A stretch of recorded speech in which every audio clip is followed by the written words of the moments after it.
அகர முதல எழுத்தெல்லாம் ஆதே பகவன் முதற்றே உலகு. பாக்குப்பன். வணக்கம். இன்று பாட்டி சொன்ன ஒரு பாட்டு.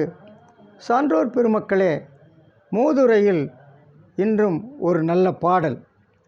ஔவையார் சொல்லுகிறார், விதியை வெல்ல முடியாது, விதியை வெல்லுதல் அரிது. அதுக்கு ஒரு நல்ல பாட்டு சொல்கிறாங்க.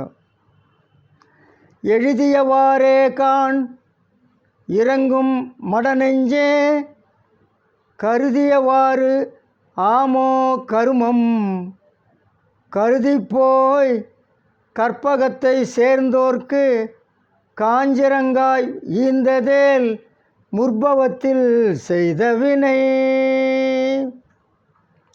அழகான பாடல் இது. நாம் நினைத்தபடி எல்லாம் நடந்து விடுமா? நடக்காது. அப்போ எப்படி தான் நடக்கும்ன்றீங்க? எல்லாம் விதிப்படி தான் நடக்கும். நாம் நினைத்தபடி வாழ்க்கை நடப்பதில்லை. நாம் நினைத்தபடி எல்லாம் நடந்து விடுவதில்லை. எல்லாம் விதிப்படி தான் நடக்கும். நிறைய பெறலாம் என்று கற்பக மரத்தை நாடி செல்வோர்க்கு எட்டிக்காய் கிடைத்ததானால் என்ன பொருள்? என்ன பொருள்? எல்லாம் விதிப்படிதான் நடக்கும் என்பதுதான் பொருள். ஆக அது விதியின் பயன் என்று நாம் உணர்ந்து கொள்ள வேண்டும். கற்பக மரம் கேட்டதை கொடுக்கும், எல்லாருக்கும் கேட்டதை கொடுக்கும். இவன் போய் கேட்குறான், எட்டிக்காய் தான் கொடுக்குதுன்னா என்ன அர்த்தம்?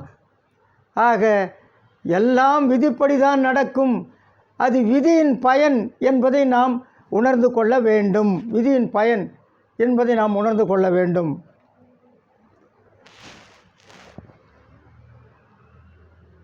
சான்றோர் பெருமக்களே, நினைப்பதெல்லாம் நடந்துவிட்டால் தெய்வம் ஏதுமில்லை, நடந்ததையே நினைத்திருந்தால் அமைதி என்றும் இல்லை.